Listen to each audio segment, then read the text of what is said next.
আমি ফোনটা হাতে নিই একটু সময় কাটানোর জন্য, কিন্তু সময়টা কেটে যায় আর আমি বুঝতেই পারি না কখন।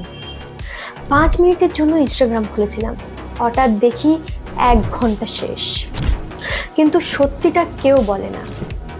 ওখানে সবাই শুধু নিজেদের ভালো দিকটাই দেখায়, কেউ তার কষ্ট দেখায় না, কেউ তার কষ্টের দিনগুলো কখনোই সোশ্যাল মিডিয়ায় তুলে ধরে না।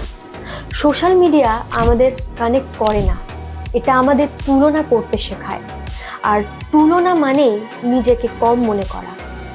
লাইক কম হলে খারাপ লাগে, ভিউ না এলে নিজেদের দাম কম মনে হয়। ধীরে ধীরে আমরা নিজেদের ওপরেই বিশ্বাস হারিয়ে ফেলি। এটাই হচ্ছে সোশ্যাল ডিলেমা। আমরা স্ক্রিনে আটকে আছি আর নিজেদের জীবনটাকে বাইরে পড়ে আছে। একটু ফোন নামাও, নিজেদের দিকে তাকাও, কারণ তোমার জীবন কোনো অ্যালগরিদমের থেকে অনেক বেশি গুরুত্বপূর্ণ।